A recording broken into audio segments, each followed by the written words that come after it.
قدیم سرسبز و شاداب ریاست زری نگر میں شہزادی گلشن کی شادی کی تیاریاں عروج پر تھیں۔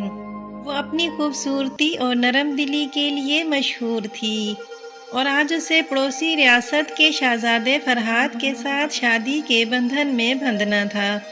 محل ایک ہفتے سے روشنیوں، خوشبوؤں اور شادیانے کی گونج سے معمور تھا۔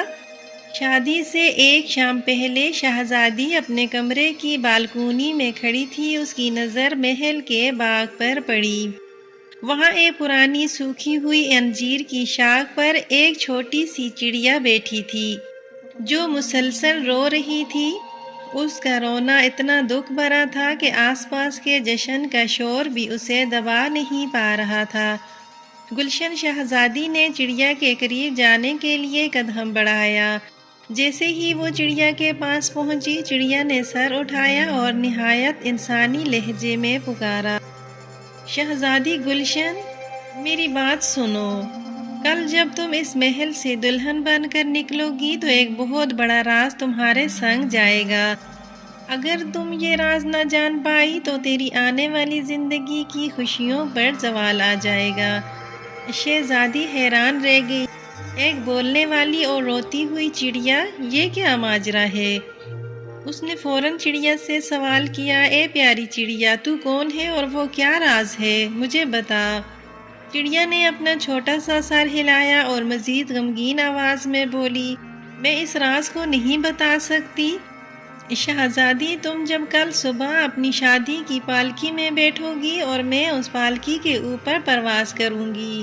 اگر تجھے راز جاننا ہے تو بس مجھ سے 3 وعدے لے اور ان وعدوں کو نبھانا پڑے گا۔ شہزادی کا دل تیزی سے دھڑکنے لگا۔ اس نے فوراً سے کہا، پیاری چڑیا، میں تجھ سے وعدہ کرتی ہوں، میری زندگی کی سب سے بڑی خوشی داؤ پر ہے، مجھے جلدی بتاؤ۔ چڑیا نے 3 انتہائی عجیب و غریب وعدے مانگے۔ چڑیا نے پہلا وعدہ بتایا کہ شہزادی، جب تیری پالکی محل سے نکلے گی تو جب تک میرا دوسرا اشارہ نہ آئے تو اپنے دلہن کے جوڑے کا دوپٹہ اپنے چہرے سے بالکل نہیں ہٹائے گی، چاہے کچھ بھی ہو جائے۔ اور دوسرا وعدہ یہ ہے کہ شادی کے جلوس میں راستے میں تجھے 3 شخص ملیں گے جو تجھ پر آوازیں کسیں گے اور بری باتیں کہیں گے۔ تجھے ان کے برے الفاظ کا جواب نہیں دینا ہے بلکہ خاموشی سے ان کی بات کاٹ کر وہاں سے گزر جانا ہے۔ اور تیسرا وعدہ، جب تو اپنے سسرال کے محل میں داخل ہو تو جو سب سے پہلی چیز تجھے اپنے بیڈ روم میں نظر آئے اسے چوم کر احترام دے گی، بغیر یہ دیکھے کہ وہ کیا چیز ہے۔ شہزادی کے ماتھے پر بل پڑ گئے۔ یہ کیسے وعدے ہیں؟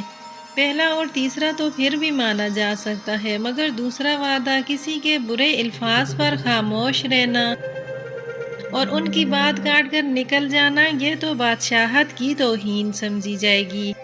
لیکن دل میں چھپے وہ بہت بڑے راز کے خوف نے اسے مجبور کر دیا۔ شہزادی نے اپنا ہاتھ چڑیا کی طرف بڑھائے اور مضبوط لہجے میں کہا، اے روتی چڑیا، میں تینوں وعدوں کا اقرار کرتی ہوں، میرے راز کا انحصار ان وعدوں پر ہے۔ چڑیا نے ایک لمبی آہ بھری رونا بند کیا اور خاموش ہو کر گہری نیند میں چلی گئی۔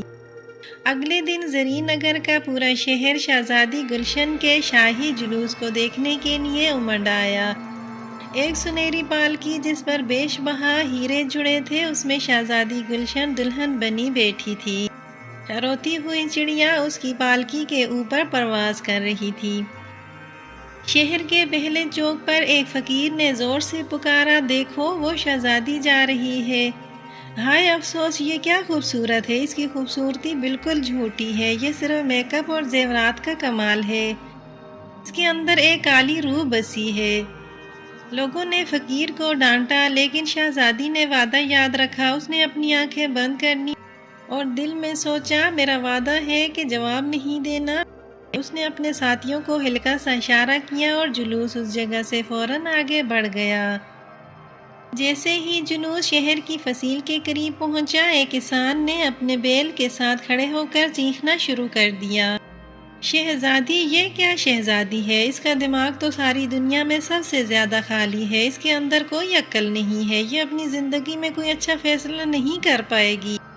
شہزادی کو غصہ آیا، اسے کبھی کسی نے بیوقوف نہیں کہا تھا۔ اس کا دل کیا کہ جواب دے، لیکن روتی چڑیا کے آنسو اور اس کا وعدہ یاد آ گیا۔ اس نے سختی سے اپنے آپ کو روکا اور جلوس کو تیزی سے اگلی منزل کی طرف بڑھا دیا۔ جب جلوس سسرال کی ریاست میں داخل ہوا تو ایک بوڑھی عورت نے مجمع سے نکل کر دلہن کی پالکی پر کیچڑ پھینکنے کی کوشش کی اور بلند آواز میں کہا، میں جانتی ہوں یہ شہزادی ہے ہی نہیں، یہ تو کوئی جنگلی اور بد کردار لڑکی ہے جو بہروپ بدل کر ہمارے شہزادے کو پھانسنے آئی ہے۔ اس کے اندر کوئی شرافت نہیں۔ یہ آخری جملہ شہزادی کے لیے ناقابل برداشت تھا۔ اس کی آنکھوں میں آنسو آ گئے، لیکن ایک بار پھر چڑیا کے خاموش وجود نے اسے روکا۔ وعدہ راز اس نے صرف ایک گہری سانس لی اور اپنے جلوس کو حکم دیا کہ وہ تیز رفتاری سے محل کی طرف بڑھے۔ چڑیا نے ایک لمبی اور مطمئن چیخ ماری، وہ خاموش ہو گئی اور سسرال کے محل کے قریب کہیں غائب ہو گئی۔ شہزادی گلشن بالآخر اپنے سسرال کے محل پہنچی۔ شہزادہ فرہاد اسے بڑے احترام سے اپنے کمرے کی طرف لے گیا۔ شہزادی کا دل تیزی سے دھڑک رہا تھا، اسے اپنا آخری وعدہ یاد تھا۔ شہزادے نے کمرے میں داخل ہوتے ہی روشنی کی اور کہا، میری پیاری شہزادی، یہ ہمارا کمرہ ہے۔ کمرہ بہت خوبصورت تھا، لیکن شہزادی کی نظر صرف اس پہلی چیز پر پڑی جو اس نے اپنے بیڈ کے اوپر لٹکی ہوئی دیکھی۔ وہ ایک خوفناک مردار زہریلی بچھو کی لاش تھی، جسے ایک شیشے کے فریم میں جڑا گیا تھا۔ اس نے اپنی آنکھیں بند کی، اپنے دل کو پتھر کیا اور تیسرا وعدہ یاد کرتے ہوئے بچھو کے فریم کو اٹھایا اور اسے اپنے ہونٹوں سے چھوا۔ جیسے ہی اس نے تصویر کو چھوا، کمرے کے ایک کونے میں رکھی ہوئی ایک چھوٹی پرانی پتیل کی صندوقچی اچانک پھٹ کر گر گئی۔ اس کے اندر سے ایک سفید دھواں نکلا اور کمرے میں روتی ہوئی چڑیا ظاہر ہوئی، جو اب چڑیا نہیں بلکہ ایک خوبصورت پری تھی۔ پری نے شہزادی کو سلام کیا اور کہا، اے شہزادی گلشن، تو نے اپنے وعدے پورے کیے، تو نے اپنا سب سے بڑا راز جان لیا ہے۔ شہزادی نے حیرت سے پوچھا، کیا راز؟ پری نے وضاحت کی، میں ایک نیک پری ہوں جسے تیری ریاست کے حسد کرنے والے جادوگر نے قید کر کے چڑیا بنا دیا تھا۔ جادوگر نے یہ بھی کہا تھا، یہ جادو اس وقت ٹوٹے گا جب کوئی شہزادی تیرے ساتھ کیے ہوئے وعدے پورے کرے گی۔ تیری زندگی کا سب سے بڑا راز یہ ہے کہ لوگ تیرے بارے میں جو کچھ بھی سوچیں یا کہیں، اس سے تیری اصل حقیقت اور تیری قسمت پر کوئی فرق نہیں پڑتا۔ پہلے وعدے میں جب فقیر نے تیری خوبصورتی کو جھوٹا کہا تو نے خاموش رہ کر ثابت کیا کہ تو اپنی خوبصورتی کی جھوٹی تعریف کی محتاج نہیں۔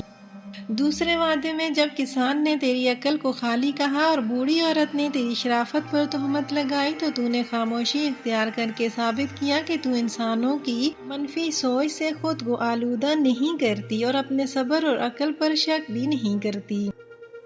تیسرے وعدے میں اس بچھو کو چومنا تیری مکمل عاجزی اور سچائی کو قبول کرنے کا ثبوت تھا۔ وہ بچھو جادوگر کا آخری جال تھا جسے جادوگر نے صرف اس لیے رکھا تھا کہ تو اسے دیکھ کر نفرت کرے اور اس طرح برے الفاظ کے غصے کو اپنے دل میں جگہ دے۔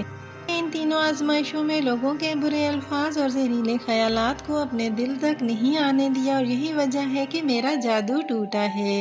پری نے شہزادی اور شہزادے کو خوب ساری دعائیں دی اور غائب ہو گئی۔ شہزادی نے اپنے شہزادے کی طرف دیکھا، اس کا دل سکون سے بھر چکا تھا۔ اسے احساس ہوا کہ وہ نہ صرف ایک دلہن بنی بلکہ ایک عظیم ملکہ بھی، کیونکہ اس نے لوگوں کی بری باتوں کو اگنور کرنا سیکھ لیا تھا۔ اس کہانی کا سب سے بڑا سبق یہ ہے کہ ہمارے اندر کی قیمت اور ہماری تقدیر کا فیصلہ لوگ نہیں کر سکتے۔ جب لوگ ہمارے بارے میں بری بات کریں یا ہم پر جھوٹی تہمت لگائیں تو اس کو نظر انداز کر دینا ہی ہمارا سب سے بڑا جواب ہے۔ دنیا کا سب سے بڑا سکون اس بات میں ہے کہ ہم اپنے دل کی سچائی پر قائم رہیں اور برے الفاظ سے خود کو پاک رکھیں۔ یہ تھی آج کی خوبصورت کہانی خوشبو کہانیاں ٹی وی پر۔ اگر آپ چاہتے ہیں کہ ہم آپ کے پسندیدہ یا کسی اچھے نام پر کہانی کی ویڈیو بنائیں تو ابھی نیچے کومنٹس میں وہ نام لکھیں، ہم آپ کی پسند کو اپنی کہانی کا حصہ ضرور بنائیں گے۔ اگر آپ کو ہماری کہانی پسند آئی ہو تو لائک کریں، چینل کو سبسکرائب کریں تاکہ اگلی خوبصورت کہانی سب سے پہلے آپ تک پہنچے۔ ملتے ہیں ایک اور حسین کہانی میں، تب تک کے لیے اللہ حافظ۔